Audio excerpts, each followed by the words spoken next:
인간들을 창조하시고 그들에게 법을 주셨습니다. 이 법은 창조주 하나님과 피조물 사이에 언약을 체결한 것인데, 그런데 그 인간이 욕심을 부리게 됩니다. 누구같이 되고 싶었습니까? 하나님과 같이 되고 싶어서 어떻게 합니까? 하나님이 주신 그 법, 말씀을 어기게 되죠. 결국 그로 인하여 그들은 축복의 땅에서 쫓겨나게 되고, 그리고는 수고롭게 일하는 그런 삶을 살게 되지요.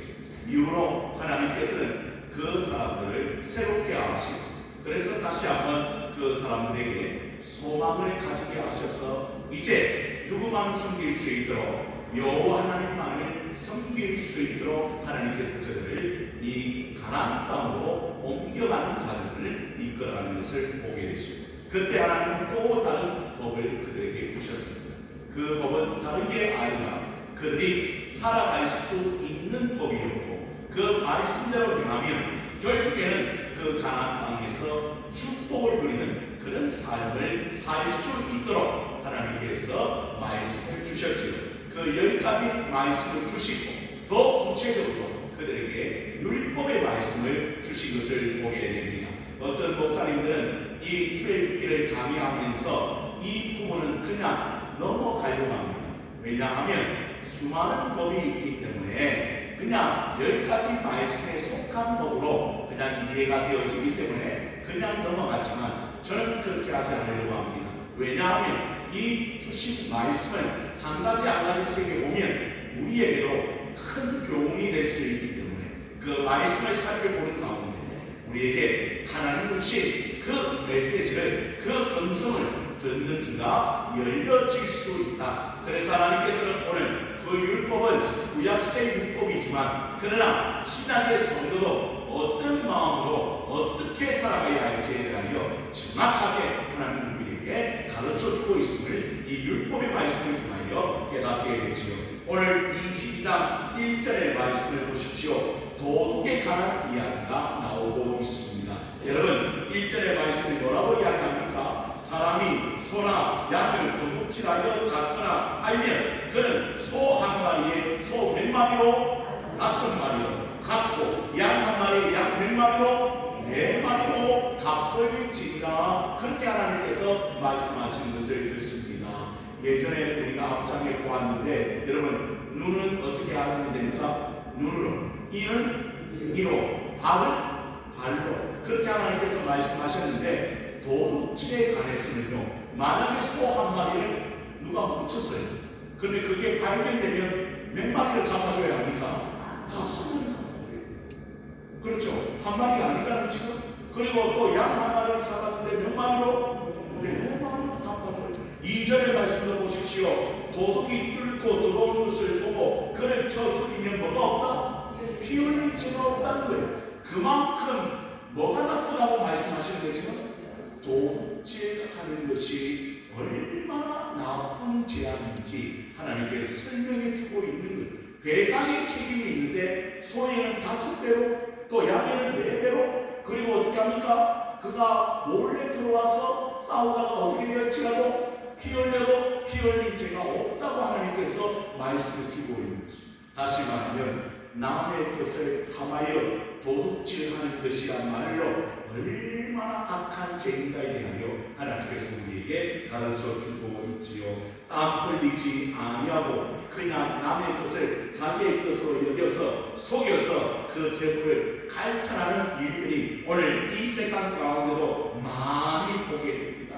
어떤 사람은 이 나라 문제가 뭐냐고 물어봤더니 부동산 투기 때문에 이 나라가 망할 수 있다고 하는 사람의 이야기도 들어본 적이 있어요. 그러니까 여러분, 지금 서울의 집값이 얼마나 될까요? 여러분, 우리 청년들이 그것 때문에 얼마나 고심하며 생활하고 있는지 모릅니다. 사실은 여러분, 우리가요 지방자치제도가 이루어지고 있는데 중요한 것은 그 자치제도가 잘 이루어지지 않는 이유가 다 직장이 어디 있어요? 서울, 경기도 지방에 있어요. 그러니 저희 친구들요, 부산에 있는 친구가 거의 없어요. 예전에 같이 지냈던 고등학생 친구들, 대학생 친구들 다 서울과 경기도 지방에 살아요.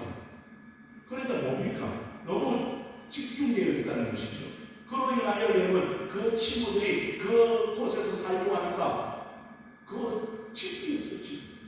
이게 뭐냐면 다 부동산 투기로 그렇게 만들어 놓은 이 현상이 일어나고 있다는 것이. 왜 이 도둑질이 일어나냐? 그런 것 때문에 남의 것을 내 것으로 여기고, 그리고 어떻게 하면 자기가 잘 살기도 하는 그 욕심이 있어서 결국에는 나라가 망할 수 있다는 사실을 우리에게 보여주고 있는 것입니다. 사랑하는 성도 여러분, 불로 소돔을 노리는 것은 잘못된 일입니다. 요즘에는요, 주식이 잘 되니까요, 젊은이들이요, 일하지 않냐고 매일 그것만 쳐다보고 있다네. 그러니 그런 일들이 일어나고 있다는 가운데 우리가 여러분 믿음의 청년들, 믿음의 젊은이들이 일어나야 할 이유가 크게 있습니다. 여러분, 성실히 일하여 자기의 것을 취하고 그것을 하나님께서 주신 걸로 알고 감사히 행하며 자기 중심이 아니라 자기 것을 자기 것으로 여기지 아니하고 그것을 도리어 사회나 많은 어려운 사람들 교회를 위하여 베푸는 삶을 산다면 이 사회가 온전해질 수 있는데, 그렇게 하지 못함으로 말미암아 얼마나 많은 어려운 사람들이 우리 주위에 일어나고 있는지 모릅니다. 그런데 하나님께서 이야기하십니다. 사람들의 말씀을 통하여 어떻게 이야기하고 있습니까? 해 돋는 후에는 피 흘린 죄가 있으리라. 도둑은 반드시 뭐 할 것이나 배상할 것이나 배상할 것이 없으면 어떻게 하라고 이야기합니까? 그 몸을 팔아 그 도둑질한 것을 배상할 것이요, 4절의 말씀에도 도둑질한 것이 살아 그의 손에 있으면 소나 낙이나 양 망도나도 갑절을 배상할지니라. 그러니까 하나님의 말씀은 다른 데 있지 아니에요. 뭐라고 이야기합니까? 도둑질은 하지 말아라. 십계명에 있잖아요. 남의 것을 탐하지 말고 도둑질하지 말아라. 그게 바로 하나님께서 주신 말씀인 것을 우리는 깨닫습니다. 남의 것을 내 것으로 여기며 도둑질하는 사람들은 결단코 하나님께서 그 영혼을 어떻게 하지 않겠다? 정말 불쌍히 여기지 않겠고 하나님께서 말씀하시는 것을 우리는 듣지요. 그래서 여러분의 심령에 이 마음의 욕심이 사라지는 그런 역사가 일어나기를 원합니다. 그래서 우리가 너무나 잘 알잖아요. 우리의 욕심 때문에 결국에는 어떻게 됩니까? 사망에 이르게 되는 그런 일들이 얼마나 많이 있는가. 그래서 우리의 삶에 하나님께서 우리의 욕심은 어디에 못 받고? 십자가에 못 받고 우리 모두가 하나님께 영광된 기쁜 일을 감당하는 그런 모습들이 있어야 되지 않겠습니까? 더 나아가 이야기합니다. 책임을 지라고 이야기하십니다. 어떤 책임입니까? 5절과 6절의 말씀을 보십시오. 사람이 밭에서나 포도원에서 짐승을 먹이다가 자기 짐승을 놓아 남의 밭에서 먹게 하면 자기 밭에 가장 좋은 것과 자기 포도원에 가장 좋은 것으로 배상할지니라. 6절에도 불이 나서 가시나무에 땡겨 닭간이나 거두지 못한 곡식이나 밭을 태우면 불러온 자가 반드시 배상할지니라. 무엇입니까 여러분? 밭이나 포도원에서 짐승을 먹이다가 자기 짐승을 누가 놓쳤어요? 그 인자가 놓친 거예요. 그러면 어떻게 하라고 말합니까? 그냥 놔둬라? 아니에요. 그 밭에 그런 일이 있거든. 자기 밭에 가장 좋은 것으로, 나쁜 게 아니고 그냥 허접한 것이 아니고 가장 좋은 것으로 하나님께서 그게 배상하라고 말씀하신 것을 우리 믿습니다. 뿐만 아니라 여러분 불을 놓을 때가 있잖아요. 그때 여러분 남의 밭에 어떻게 합니까? 피해가 가면 반드시 배상해요. 여러분 왜 그렇습니까? 그것은 여러분 자기 것이 아니잖아요. 그리고 하나님께서는 경계를 정해주시거든요. 무슨 밭이나 아니면 농이나 땅에 구약시대부터 경계가 있어요. 그 경계를 넘어서거나 아니면 혹시라도 다른 밭에 잘못 들어가서 그런 일들이 있거든요. 여러분 확실하게 어떤 것으로 가장 좋은 것으로 하나님께서 배상하라고 하나님이 말씀하시는 것을 우리는 듣습니다.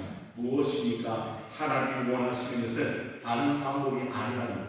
바로 하나님은 사랑의 원리를 우리에게 말씀하십니다.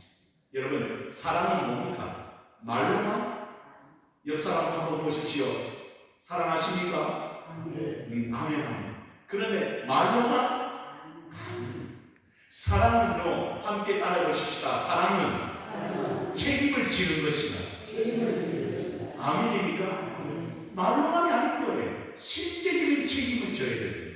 그걸 오늘 하나님께서는 율법의 말씀을 통하여 우리에게 말씀하시는 뭡니까? 이웃을 사랑한다고 말로만 하지 말고 이웃에게 어떤 일이 가했거든 그것은 여러분 잘못된 일이기 때문에 가장 좋은 것으로 배상할지. 그러니 우리의 삶에도 마찬가지입니다. 여러분 그냥 있는 것으로 그냥 이렇게 하는 게 사랑이 아니라는 거예요. 오늘 하나님께서는 우리를 위하여 누구를 주신 것처럼 예수 그리스도를 주신 그 사랑으로 우리가 사랑하기를 원하시는 거예요. 그래서 책임져 주는 거예요. 사랑은. 그래서 이 사람이 어렵고 힘들 때 그냥 아이고 집사님 어렵습니까 하는 게 아니에요. 그 실제로 도움을 주는 것이죠. 예를 들면 애들을 가진다든가 아니면 예를 들면 어려울 때는요 어떻게 합니까? 그 필요한 것들을 채워주는 그런 역사가 일어나야 되지 않겠습니까? 제가 말씀을 묵상하다가 자꾸 서울의 강명교회가 생각이 났어요. 여러분 서울의 강명교회가 여러분 지금도 건물이 없습니다. 왜? 여러분 많은 이웃과 교회와 선교사를 돕기 때문에 아직 자기 교회가 없어요. 아직 상가 건물의 교회가 있어요. 여러분 왜 그럴까요? 자기 교회를 세우지 않고 싶은 건가요? 아니에요. 건축할 수 있는 얼마나 여력이 있는지 몰라요. 그런데 그 목사님 많이들은 그게 아니에요. 건축보다 더 시급한 것은 지금 내 주위에는 죽어가고 있는 영혼들이 있다는 거예요.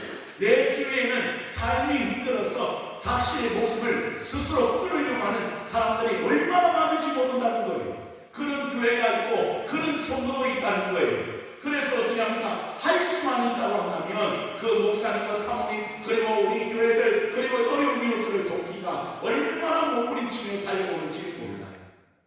여러분 지금도 우리 교회는요 그 교회가요 1년에 거의 2억이 넘는 그런 후원을 받고 있어요. 우리 교회에 사는 모든 교회와 목사님 자립교회만 있고 미래 자립교회들이 얼마나 도움을 받고 있는지 책임을 진다는 책임. 우리 교회만 잘 돼서는 안 된다는 거죠. 우리 교회도 마찬가지예요. 우리 교회만 잘 되면 됩니까? 아니라는 하나님의 뜻은 여러분 어려운 교회를 돌볼 수 있어야 된다는 거예요. 어려운 선교사님들과 어려운 이웃들을 돌보는 교회가 되어야 된다는 거예요. 왜? 그만큼 우리에게 주셨기 때문에 우리가 책임져야 된다는 것이죠. 이걸 하나님께서 우리에게 말씀하고 있는 줄로 믿으시기를 바랍니다. 그래서 여러분 7절과 8절과 9절의 말씀에도 여러분 도둑이 있을 때 여러분 그런 일들이 있거나 갑절을 배상하고 하고 재판장에 가서 물어봐야 된다는 거예요. 그렇죠? 맡겨놨는데 지금 다른 사람에게 맡겨놨는데 도둑이 들어서 그게 맡긴 물건을 잃어버렸어. 그때 그냥 지나가는 것이 아니고 재판장에 가서 반드시 어떻게 하는 겁니까? 판결하여 그 일을 깨끗하게 하나님 앞에 정리하라고 하나님 말씀하신 것을 우리는 볼 수가 있지요. 뿐만 아닙니다. 여러분 사람이요 낙이나 소나 양이나 다른 짐승을 이웃에 맡겼을 경우에도 동일합니다. 여러분 무엇입니까? 그 인자가 여러분 어떻게 되셨습니까? 상하거나 죽거나 끌려가는 본 사람이 없다면 그 두 사람 사이에 맡은 자가 이웃의 것에 손을 대지 않으였다고 요 앞에서 맹세하는 것입니다. 다시 말하면 이 같은 일이 있었는데 하나님 저는요 그 모든 책임이 저에게 있지 않습니다. 저는 몰랐습니다. 그렇게 하나님 앞에 진실하게 맹세하는 거예요. 왜? 이러한 일들이 얼마든지 일어날 수 있잖아요. 그러니까 이런 일들 때문에 이웃 관계가 어려워지지 않도록 하나님께서 미연에 방지하며 그들에게 말씀하시는 것을 우리는 듣습니다. 만일 자기에게서 도둑을 받았으면 그 인자는 반드시 배상할 것이라고 12절에 말씀하고 만일 지켜주시면 그것을 가져다가 정할 것이요 그 지킨 것에 대해서는 배상하지 않는. 그래서 동일한 말씀이에요. 짐승에 관한 말씀 가운데 우리에게 주시는 것은 다른 게 아니라 배상할 수 있는 책임입니다. 그러니 여러분 이웃의 것을 그냥 맡기면 안 되는 진실한 사람한테 맡겨야 되겠죠. 그렇죠? 그렇게 서로 이웃의 관계도 회복되기를 원하시는 것을 우리는 볼 수가 있습니다. 그래서 여러분 가장 중요한 게 뭐냐고 살펴보았더니 이 말씀에 따라 행하면 어떻게 된다는 거예요? 이웃 관계도 정말 좋아지는 거예요. 그런데 만약에 이런 말씀이 기준이 되어 있지 않다면 어떻게 합니까? 어지러워지고 그 사이가 질서가 올바로 잡히지 않는 것을 우리는 볼 수가 있습니다. 그래서 여러분 우리는요 말씀을 들어요. 그러면 순종에 이르는 믿음이 우리 가운데 있었으면 좋겠어요. 그래서 오늘 계속 율법의 말씀을 보면서 하나님께서 떠올려주는 다른 단어는 아닌가. 순종이 이웃을 회복시키고 순종이 나의 삶을 형통케 하고 순종이 그것으로 인하여 하나님께 영광이 된다는 사실을 우리는 절대로 잊어서는 안 된다는 것입니다. 그래서 하나님께서 뭘 원하시는가? 대상의 책임이 있는 줄 알고 여러분 도둑질은 가장 악한 것입니다. 그리고 맡겼는데 잃어버린 경우가 있잖아요. 그런 경우에도 재판장에 나서 확실하게 보상의 원리를 지키며 생활하라고 하나님께서 그 백성들에게 명령하는 것을 우리는 볼 수가 있지요. 여러분 사울은 처음에 좋은 왕이었습니다. 하나님 앞에 겸손한 왕이었습니다. 그런데 그가 그만 승리에 도취하게 됩니다. 그래서 아말렉과의 전투에서 이기게 됩니다. 그런데 중요한 것은 하나님 뭐라고 이야기하셨죠? 다 진멸하라. 하나도 남기지 말아라. 그런데 어떻게 합니까 여러분? 그 말씀에 순종합니까? 아니 여러분 그리고는 변명하기 시작합니다. 내가 하나님 앞에 제사하려고 좋은 것을 남겼습니다. 그때 우리 사무엘서 때 뭐라고 이야기합니까? 순종이 제사보다 낫지 않느냐. 하나님은 그런 제사를 받지 않는다는 겁니다. 다시 말하면 순종이 없는 제사를 하나님께서는 기뻐하지 아니한다는 사실을 하나님은 우리에게 말씀하시는 것을 듣지. 사랑하는 성도들, 그래서 우리의 삶에 이 말씀의 순종이 얼마나 귀한 일인지 모릅니다. 율법의 정신은 다른 게 아닙니다. 사랑입니다. 그래서 다시 말씀드리지만 사랑은 상대방을 책임지는 것입니다. 다시 말하면 잃어버린 것 있으면 갚아주는 것입니다. 또 여러분 실수하여 우리가 얼마든지 그럴 수 있잖아요. 그럴 때는 우리가 그 사람의 모든 것을 이해하여 잘 해결할 필요가 있다는 사실을 우리는 알아야 되지 않겠습니까? 그래서 우리의 삶에 하나님은 관계가 회복되기를 원합니다. 그래서 더욱더 중요한 것은 우리는 축복의 통로들인 줄로 믿으시기를 바랍니다. 그래서 우리의 축복이 하나님께 받은 것이 우리만 축복을 누리는 것이 아니라 많은 사람들에게 흘러갔어요. 그로 인하여 하나님께서 원하시는 일들이 이루어질 수 있도록 해결을 받는 그런 놀라운 것이 우리 교회와 여러분의 삶을 통하여 나타나는 게 되지 않겠는가? 하나님은 지금도 그것을 원하시고 있는 줄로 믿으시기를 바랍니다. 그래서 여러분 사랑과 축복은 흘러가요. 그래서 우리 교회도요 흘러가는 교회가 되기를 원합니다.